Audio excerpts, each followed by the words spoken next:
Save Aravalli, hashtag save Aravalli. पिछले कुछ हफ्तों से सोशल मीडिया पर यह हैशटैग मतलब आग की तरह फैला हुआ है। वजह है सुप्रीम कोर्ट का एक फैसला जिसने भारत की सबसे पुरानी, सबसे ऐतिहासिक पर्वत श्रृंखला अरावली की कह सकते हैं कि परिभाषा ही बदल दी है पूरी तरह से। कुछ एक्सपर्ट्स और एक्टिविस्ट तो इसे अरावली के लिए डेथ वारंट बता रहे हैं, मतलब मौत का फरमान। हाँ, ये शब्द इस्तेमाल किया जा रहा है। लेकिन सरकार का कहना है कि ये पर्यावरण को बचाने के लिए एक जरूरी और एक साफ सुथरा कदम है। तो सवाल यही है कि सच क्या है? हाँ, सच क्या है? क्या ये फैसला अरावली को बचाएगा या फिर खनन और कंस्ट्रक्शन के लिए इसके दरवाजे हमेशा के लिए खोल देगा?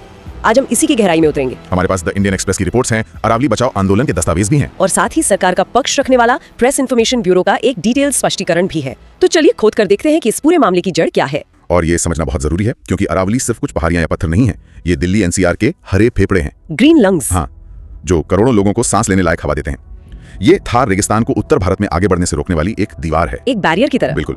और शायद सबसे जरूरी बात, ये उत्तर पश्चिम भारत के लिए जमीन के नीचे पानी भरने का एक विशाल सिस्टम है। तो ये मामला सिर्फ एक कानूनी परिभाषा का नहीं है, ये तो पूरे इकोसिस्टम और हमारे भविष्य का है। और इस पूरे विवाद के केंद्र में है एक नंबर 100 मीटर की ऊंचाई का एक पैमाना जिसने पूरे देश में बहस छेड़ दी है। बिल्कुल। तो सबसे पहले उस डर की बात करते हैं जो इस फैसले के बाद पैदा हुआ है। एक आंकड़ा जो हर जगह सुनाई दे रहा है वो है 90%। हाँ, 90%। The Indian Express, Down to Earth, सब ये कह रहे हैं कि 100 मीटर की ऊंचाई वाला ये नया नियम अरावली की 90% से ज्यादा पहाड़ियों को कानूनी सुरक्षा के दायरे से ही बाहर कर देगा, जो सुनने में ही विनाशकारी लगता है। इसका सीधा मतलब तो यही हुआ कि खनन और रियल एस्टेट के लिए एक बहुत बड़ा इलाका खुल जाएगा। और यही पर्यावरणविदों की सबसे बड़ी चिंता है। अरावली बचाओ आंदोलन के दस्तावेज इस बात को और साफ करते हैं कि ये कोई 3 अलग-अलग मुद्दे नहीं है, ये एक ही इकोसिस्टम है जो 3 बड़े काम एक साथ कर रहा है। अच्छा। पहला, दिल्ली की हवा साफ करना, दूसरा, राजस्थान के रेगिस्तान को हरियाणा और दिल्ली की तरफ बढ़ने से रोकना, और तीसरा, करोड़ों लोगों के लिए जमीन में पानी भरना। तो अगर आप इस सिस्टम के एक हिस्से में सुराग करते हैं, बिल्कुल, तो मतलब पूरा सिस्टम ही ढहने लगता है। बिल्कुल। ये बात तो उन रिपोर्ट्स को और भी डरावना बना देती है जिनमें कहा गया है कि खनन की वजह से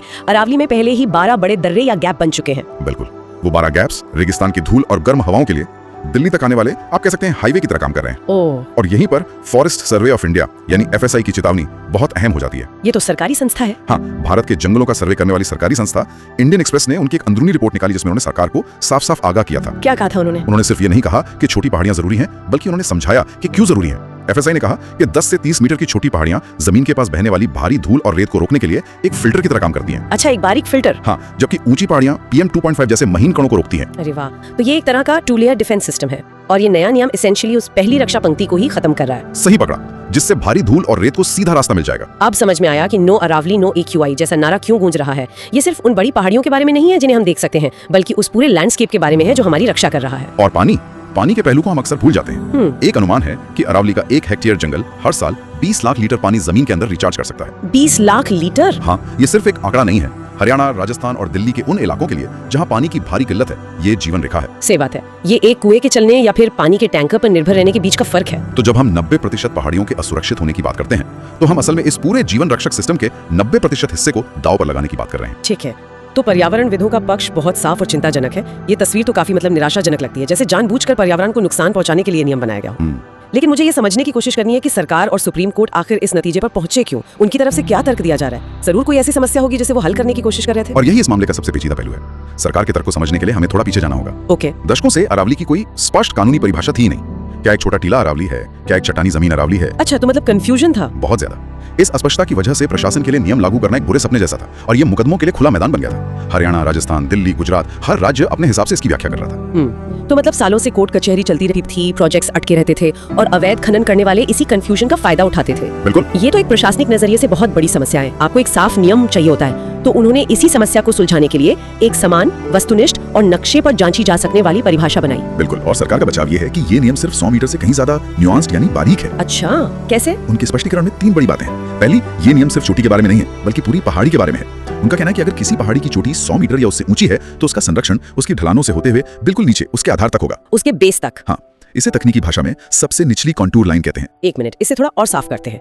कंटूर लाइन का मतलब है नक्शे पर पहाड़ के चारों तरफ एक बराबर ऊंचाई पर खींची गई एक काल्पनिक रेखा। तो सबसे निचली कंटूर लाइन का मतलब हुआ पहाड़ का एकदम जमीनी घेरा। सही। तो आप कह रहे हैं कि उस घेरे के अंदर की पूरी जमीन सुरक्षित होगी, भले ही उसकी ऊंचाई 0 मीटर क्यों न हो। हाँ, बिल्कुल, यही उनका तर्क है। ये एक अकेली पहाड़ी की अखंडता को बचाने की कोशिश है। लेकिन अरावली तो एक श्रृंखला है, अकेली पहाड़ी नहीं। वही मैं कहने वाला था। वही मैं पूछने वाली थी। एक पहाड़ी को तो बचा लिया, लेकिन पहाड़ियों के बीच की जमीन का क्या वो जगह असुरक्षित नहीं हो जाएंगी?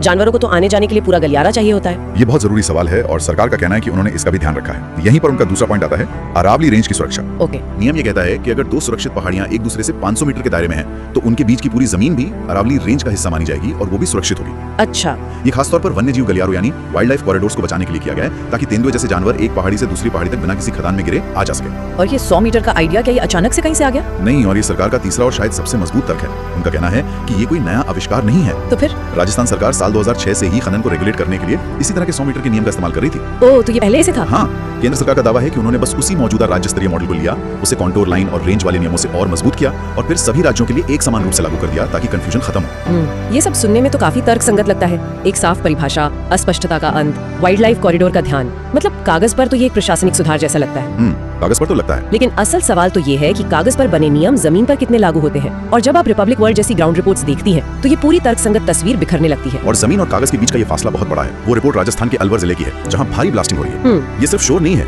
इन धमाकों से लोगों के घरों में दरारें आ रही हैं। रिपोर्ट में एक नई बनी पानी की टंकी दिखाई गई है, जो जल जीवन मिशन के तहत बनी थी और इस्तेमाल होने से पहले उसमें एक बड़ी दरार आ गई थी। मैंने भी देखी वो रिपोर्ट। गाँव वाले शिकायत कर रहे हैं, लेकिन वो बेबस महसूस करते हैं। और रिपोर्ट का वो हिस्सा तो सब कुछ कह देता है, जहाँ खनन कंपनियां रिपोर्टर्स को आते देखकर फौरन अपनी मशीनें और क्रेन छिपाने लगती हैं। और धूल बैठ जाए इसके लिए सड़कों पर पैनी छिड़कना शुरू कर देती है। ये अपने आप में नियमों के उल्लंघन की संस्कृति को दिखाता है। अगर वो मौजूदा नियमों को इतनी बेशर्मी से तोड़ रहे हैं, तो इस बात की क्या गारंटी है कि वो नए और शायद ज्यादा ढीले नियमों का पालन करेंगे? और यही पर्यावरणविदों के डर का असली केंद्र है। वो तर्क देते हैं कि सरकार की ये तर्कसंगत परिभाषा, जहाँ नियम लागू करवाना पहले से ही इतना मुश्किल हो, वहाँ ये कोई नियम नहीं बल्कि एक लूप होल यानी कानूनी चोर दरवाजा है। एक लूप होल? हाँ, ये खनन करने वालों को उन 90% पहाड़ियों पर हमला करने का एक साफ कानूनी रास्ता देता है, जो अब असुरक्षित हो गई हैं। अब उन्हें नियम तोड़ने की जरूरत नहीं पड़ेगी, नियम खुद उनके पक्ष में तोड़ मरोड़ दिए गए हैं। तो एक तरफ कानूनी सिद्धांतों की बहस है और दूसरी तरफ जमीनी हकीकत।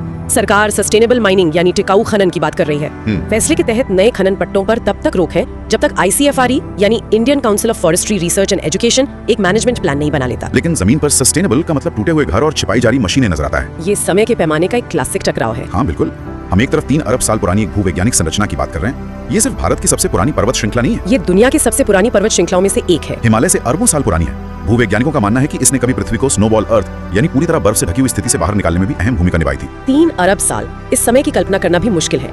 ये सोचना ही अजीब लगता है कि एक ऐसी प्राचीन भूवैज्ञानिक शक्ति जो सिंधु और गंगा जैसी महान नदियों के जल संभर को बांटती है, आज उसकी किस्मत का फैसला 100 मीटर के एक नापने वाले फीते से हो रहा है। और ज्यादातर लोग ये नहीं जानते कि अरावली का एक छिपा हुआ हिस्सा भी है। अच्छा, एक रिज जो दिल्ली से लेकर हरिद्वार तक जमीन के नीचे फैला हुआ है। यही इन 2 विशाल नदी प्रणालियों के बीच का असली अदृश्य विभाजक है।